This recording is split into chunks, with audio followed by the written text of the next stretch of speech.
Bonjour à tous. Alors cette vidéo est dédiée principalement aux personnes qui me contactent en vue d'acheter un ordinateur et qui veulent en savoir plus sur ma gamme.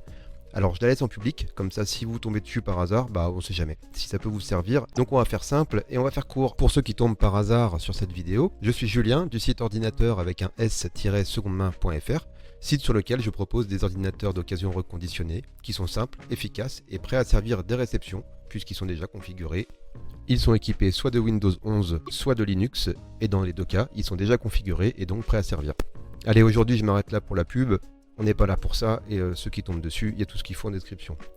Ce qu'on me demande du coup régulièrement, c'est quels sont les différents types d'ordinateurs, que ce soit des fixes ou des portables, leur gamme de performance, les systèmes avec lesquels ils sont équipés, et aussi forcément leur prix. Dans tous les PC que vous allez voir, certains sont prêts, d'autres sont encore en cours de préparation. Donc on commence par les fixes.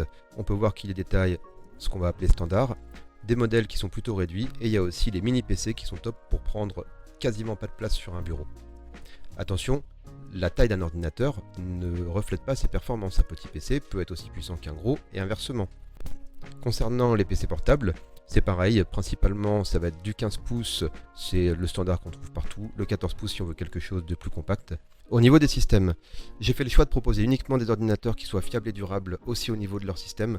Donc ce sera soit du Windows 11 avec les prérequis, c'est-à-dire que Microsoft, ceux qui font Windows, ils ont un cahier des charges pour qu'on puisse installer Windows de manière officielle, on va dire. Donc tous les ordinateurs en Windows 11 respectent ces prérequis. Pour les autres ordinateurs, il y a Linux, pareil, qui est un système qui marche très bien pour l'usage de tous les jours. Je vous mettrai des liens aussi dans la description. Donc voilà, après on peut aussi, par choix, vouloir un ordinateur qui est compatible entièrement avec Windows 11 et le vouloir en Linux. Donc en gros, Windows 11, c'est un système familier et qui est sans surprise, vous le connaissez déjà, et Linux, c'est pour un PC qui est durable et qui est plus éthique et qui est également simple à utiliser. Pour info, ma mère a déjà utilisé Linux. Tous les PC, quelle que soit leur gamme de prix, sont aptes pour répondre de manière réactive à une utilisation du quotidien, tout en étant agréable à utiliser. Donc quotidien, internet, mail, réseaux sociaux, médias.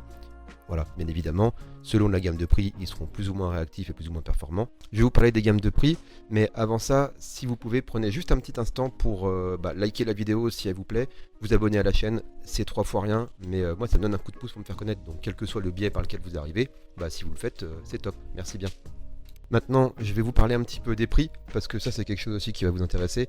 La gamme de prix, globalement, ça va se situer pour un ordinateur qui va être comme ça, selon si c'est un fixe ou un portable, selon le système, selon différentes choses. C'est pour ça que je ne peux pas être très précis, mais globalement, la fourchette, elle est entre 200 et 400 euros sur des PC qui sont avec facture, garantie, fiable, révisé, voilà, tout ce qu'on a vu dans cette vidéo.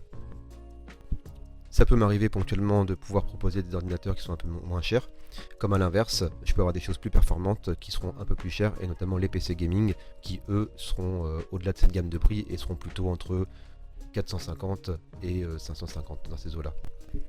Voilà, cette vidéo est finie. Comme indiqué, on a fait ça court et rapide. Si vous voulez plus de détails, recontactez-moi par le biais par lequel on communique, ou si vous arrivez par ailleurs, contactez-moi directement avec tout ce qu'il faut en description et on affine tout ça. Merci à vous qui l'avez regardé en entière et à bientôt.